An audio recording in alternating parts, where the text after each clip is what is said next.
In the final season of Game of Thrones, Daenerys Targaryen burned the city of King's Landing, the capital of the Seven Kingdoms of Westeros.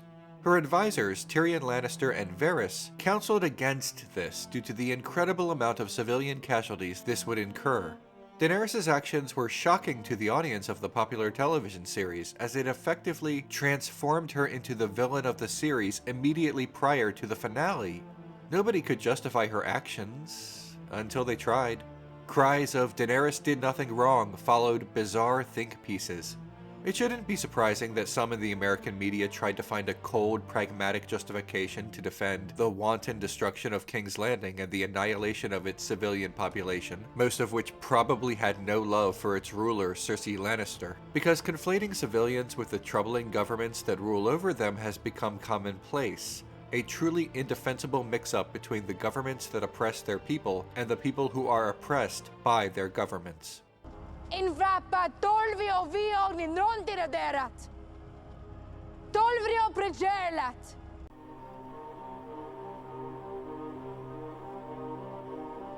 Fans of the series had different reasons for why they disapproved of Daenerys effectively becoming the last-minute villain. For some, it seemed out of character considering she spent several seasons as something of a human rights hero. For others, it ruined a feminist icon. But even for those who saw Daenerys' behavior as the culmination of a character arc that had been built up over several seasons, the general feeling about what she did was clear. Deliberately targeting civilians in King's Landing was wrong and unable to be defended. The audience of Game of Thrones spreads out across the world, but it has a huge portion of its fan base in the United States. Support for firebombing civilians has a complicated history. Saturation bombing of civilians during World War II killed, by one estimate, 750,000 civilians, which is several times the number who died in the nuclear bombings of Hiroshima and Nagasaki. The firebombings had widespread public support in the United States. Whether or not Americans support bombing civilians in modern times depends on how the question is asked. A recent survey by the International Studies Association found that the vast majority of Americans agree that it's wrong to attack civilian populations. Less than 10% disagreed with that blanket statement. However, another recent survey by Stanford and Dartmouth asked the question differently and received a remarkably different answer.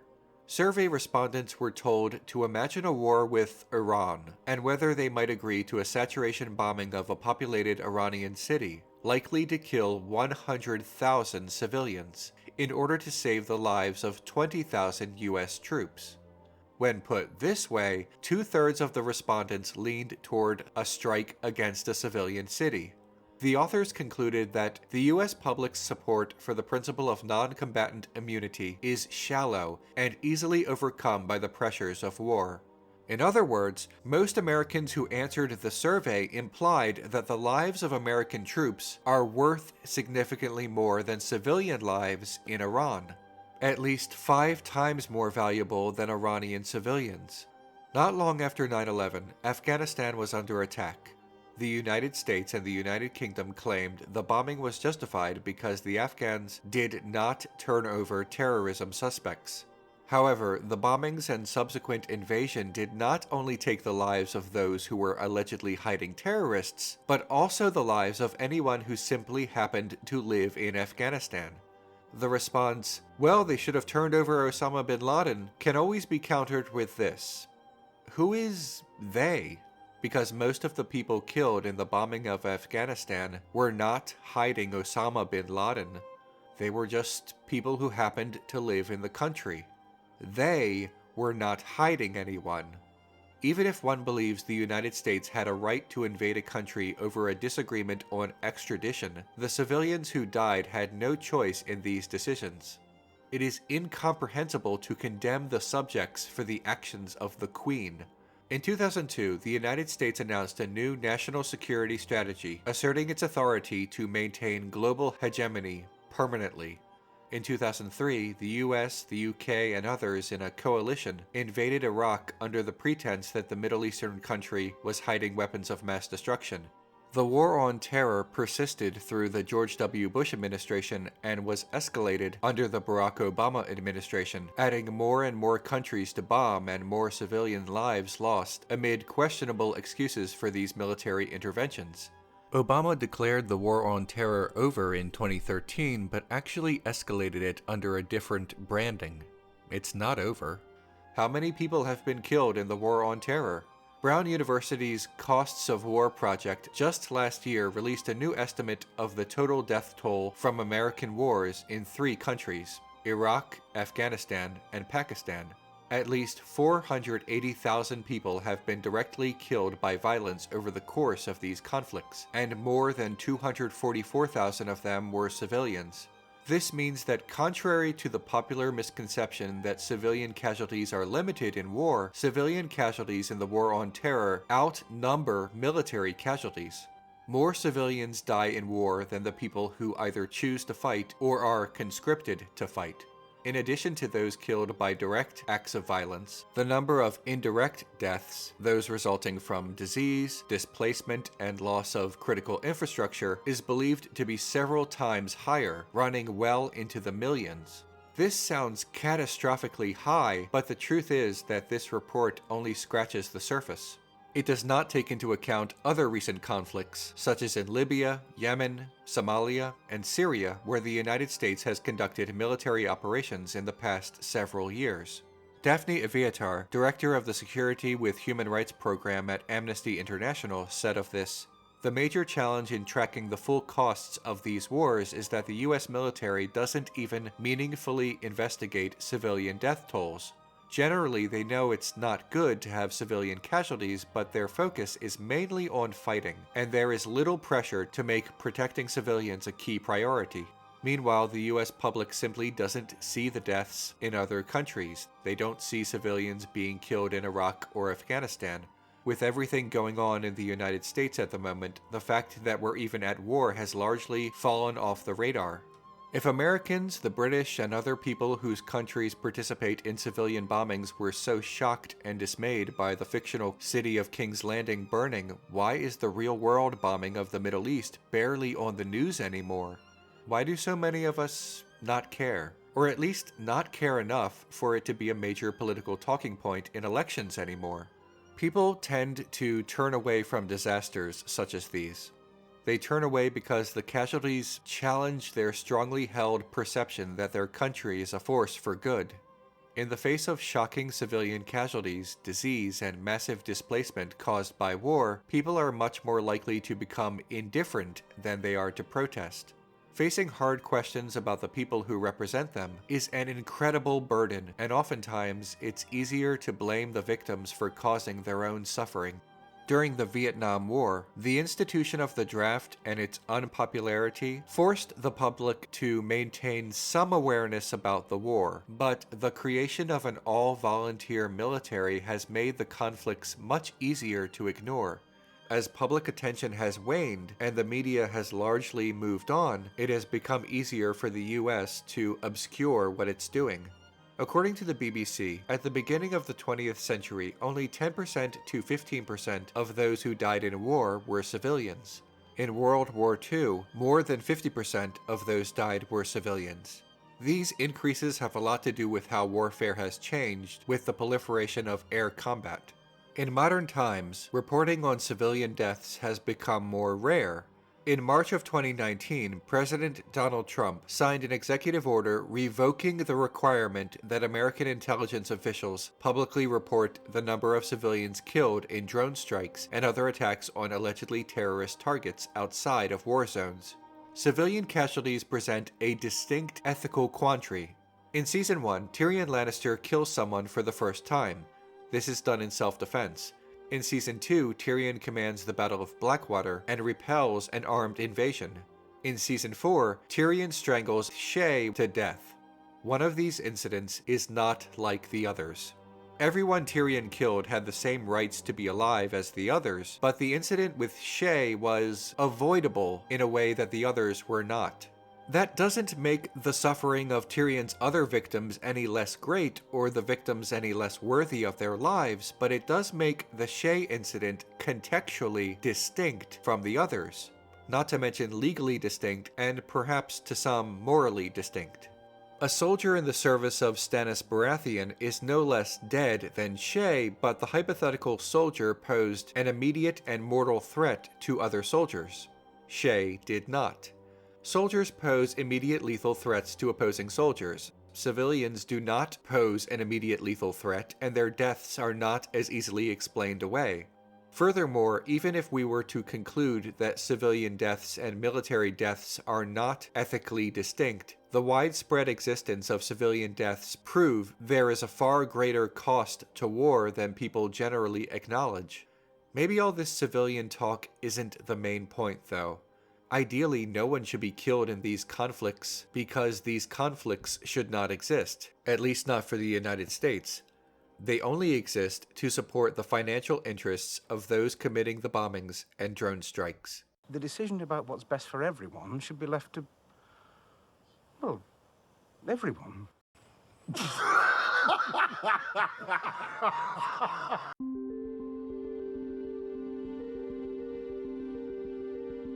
Between 1948 to 1991, the United States engaged in 46 military interventions. Between the much shorter time period of 1992 and 2017, that number increased fourfold to 188. The increase in military interventions is the result of the United States' struggle to impose its order on foreign nations to secure its financial interests. The interests that have long kept the United States involved in the Middle East are fairly clear. Following World War II, American strategists resolved that the United States must prevent any nation not allied with the US from dominating any region of economic significance. The Middle East, with its vast oil reserves, fits that description. The US never got most of its oil from Middle Eastern sources, but its political and economic allies did. President Harry Truman's Secretary of Defense, James Forrestal, once said, "The Marshall Plan for Europe could not succeed without access to the Middle East oil." Oil was and is traded on the global market, which means that a disruption of price or supply in one region would cause disruption on a far larger scale. Presently, the US is again becoming a net energy exporter and a swing producer in the global oil market. But so long as the countries of the Middle East sit atop huge energy reserves that confer great wealth on whoever controls it, the strategic importance of the Middle East remains. Time and time again, whenever a conflict arises that has the potential to disrupt oil prices, the US and its allies intervene with their combined military forces. The US is allied with Saudi Arabia for this reason. If Saudi Arabia wants to drop bombs on Yemen, then the US will assist in this to keep in Saudi Arabia's good graces and maintain its access to oil. This is nothing new. President Dwight D. Eisenhower's own National Security Council outlined America's presence in the Middle East and military interventionism as necessary for controlling resources in that region. Said council described the U.S. explicitly as opposing political or economic progress in the Middle East. In public, the U.S. presents its military interventionism as spreading democracy, but U.S. foreign policy has generally been to install leaders and governments in foreign nations that better suit its financial interests, even deposing democratically elected leaders and sometimes installing authoritarian leaders. In the late 1940s, the United States financially backed the Christian Democrats in Italian elections because their opposition was not friendly to capitalism. They forged documents to discredit the leaders of the Italian Communist Party. In 1952, the CIA enacted Project FF, a coup d'etat of the Egyptian government, and installed someone friendlier to American interests. In 1953, both the US and the UK assisted in the coup d'etat of the democratically elected Iranian Prime Minister Mohammad Mossadegh. The new authoritarian government heavily relied on the US. In the 50s, the United States helped overthrow governments or was otherwise involved in regime change in Guatemala, Laos, Indonesia, Lebanon, and Iraq. In the 60s, the U.S. helped assassinate the first democratically elected leader of the Congo and went to enact regime change in the Dominican Republic, Brazil, and Iraq again. In the 70s, Bolivia, somehow Iraq yet again, and various others. In the 80s, El Salvador, Poland, and others, and so on and so forth up to the modern face of forced regime change, the War on Terror. America's foreign coups have more often than not placed undemocratic and/or dangerous regimes in place, dangerous to their own people and dangerous to their neighbors, but friendly enough to America. In the August 1st, 2002 issue of the Far Eastern Economic Review, the internationally recognized regional specialist Ahmed Rashid wrote that in Pakistan, there is growing anger that U.S. support is allowing Musharraf's military regime to delay the promise of democracy. None of this is about spreading democracy. 9/11 provided an opportunity and pretext to finally implement long-standing plans to have greater access to Iraq's oil reserves, a central component of the Persian Gulf resources that the State Department in 1945 described as a stupendous source of strategic power and one of the greatest material prizes in world history. This has been going on for a long time. America and its allies are demonstrably not spreading democracy. Any marginal progress in the region is both accidental and incidental. America is there to consolidate its control over the region's resources, particularly oil. These wars are a matter of interests, not democracy. Following 9/11, America could engage in these wars for resources more freely than before.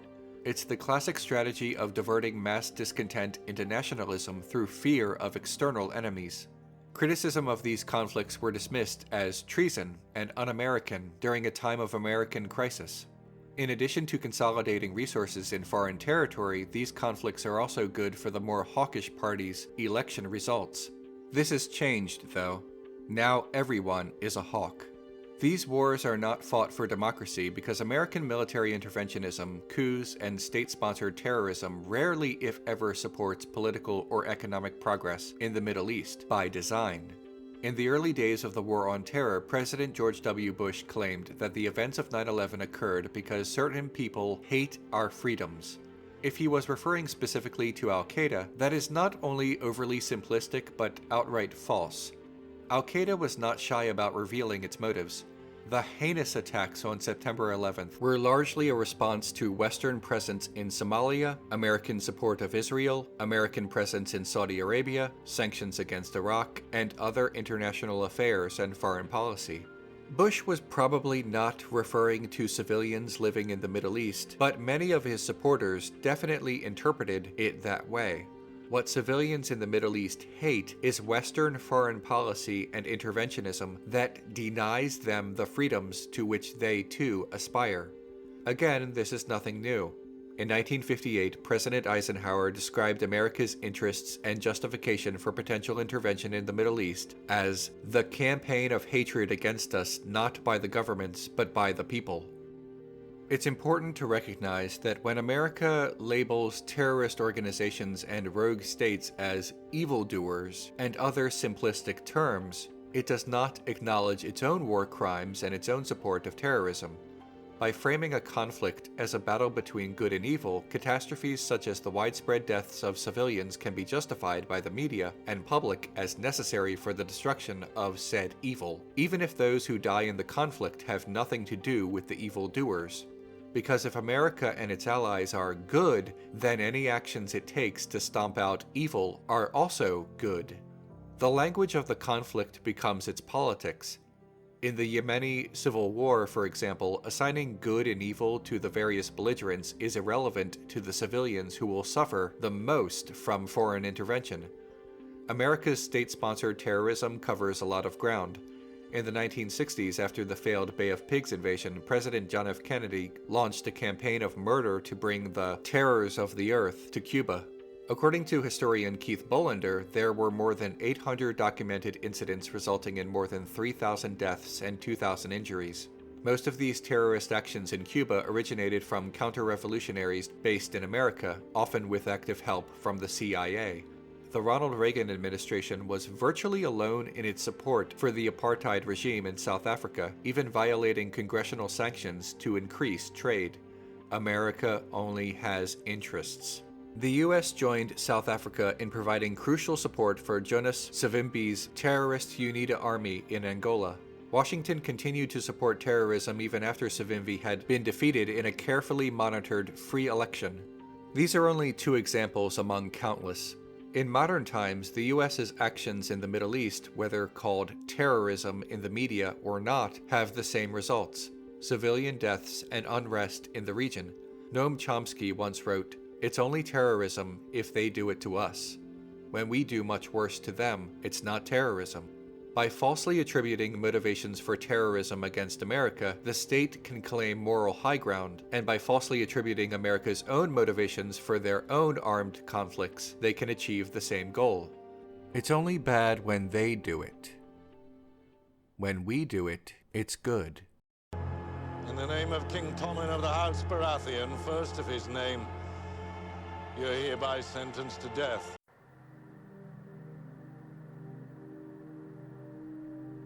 Proponents of interventionism ignore the human cost and cite hyperbolic examples to shut down arguments, such as noting that it was ultimately beneficial that the world intervened against Nazi Germany, but the Third Reich actually did pose an immediate danger to the entire world, whereas most US military interventions have flimsier reasoning, often do far more harm than good, and even exaggerate the threat. See Saddam Hussein and his phantom WMDs. Whether or not philosophers can decide if there is such a thing as a just war is irrelevant. What's relevant is that the vast majority of US military interventions, war crimes, assassinations, coups d'etats, and civilian bombings were done and are still being done for its own economic interests, not for lofty goals like, say, the liberation of France. The fact that Hitler existed is not comforting to families digging through the rubble of a school bus. In the final episode of Game of Thrones, Daenerys tells Jon Snow that now that she and her army have conquered King's Landing, she will send out her forces across the land and even beyond Westeros. Her war will never end until she is satisfied that the world is the way she wants it to be, and since the world can never be exactly how one wants it to be, the proposed war will last forever. Indeed, the War on Terror shows no signs of ever stopping. The world will always have terrorism, which means that a war on a concept that can't ever truly be eradicated can never be won. The public seems to accept that these wars are exclusively about terrorism and not consolidating economic interests abroad because it's easier to understand, and because confronting what the state does in our name is too frightening. Some Middle East scholars speculated that 9/11 was a strategy by al-Qaeda to provoke the US and its allies into a war that will have the byproduct of radicalizing Muslims. Osama bin Laden hoped that Western retaliation would unite the faithful against America and its allies. Al-Qaeda knew that America would retaliate and subsequently kill civilians, which would radicalize Muslims against America and could lead to greater recruitment to Al-Qaeda. And that is literally exactly what happened. Terrorist organizations drew support and recruits from resentment and anger against the enemies of the organizations, in this case America and its coalition forces. Michael Scheurer, senior intelligence analyst in charge of tracking Osama bin Laden from 1996, wrote in his 2004 book Imperial Hubris, "There is nothing bin Laden could have hoped for more than the American invasion and occupation of Iraq, which is Osama bin Laden's gift from America." There is a great deal of evidence from studies made during the War on Terror that the Western coalition's invasions and subsequent civilian casualties have caused a swell of recruitment into terrorist organizations. A paper published by the National Bureau of Economic Research has found strong evidence for a revenge effect when examining civilian casualties caused by US-led military action. The research found that when units killed civilians, this increases the number of willing combatants, leading to an increase in insurgent attacks. According to their model, for every civilian killed, an additional 0.03 attacks per 1,000 population in the next 6-week period. This means that in a district of 83,000 people, 2 civilian casualties leads to 6 additional insurgent attacks in the following 6 weeks. This is only one study. Nearly every study on the subject shows similar results, especially as it relates to drones. Strong evidence has begun to suggest that terrorists used US drone strikes as a recruitment tool. Supporters of drone strikes as U.S. foreign policy ignore the wider socio-political impact and indirect costs when evaluating their effectiveness, let alone the ethics of inevitable civilian casualties in the first place. The claim from U.S. of, "We're doing this for you, not against you," is hard to accept when your family has just been killed in a drone strike. Those who have lost loved ones can't be expected to swallow the argument that these deaths were for some greater good. Shashi Tharoor once said, "Human beings don't live in the long run. They live and suffer in the here and now. We wouldn't just accept terrorist attacks and bombings of our own people, and we can't expect that of civilians in other countries." The idea that other nations should be grateful for U.S. military intervention is arrogant, and the idea that the U.S. only wants what's best for other nations is ignorant. The state wants us not to care. They want us to think of ourselves as more important and more worthy of life than the civilians they are killing. They want us to be ignorant. They want us to not have any say in what they're doing because if we do, we might disagree. We might call them out on it. We might reignite the anti-war movement or even create anti-war candidates. Business has been good for them, and they want it to be business as usual. Let's start with the part that is the most controversial. A few months ago, I told the American people I did not trade arms for hostages. My heart and my best intentions still tell me that's true, but the facts and the evidence tell me it is not.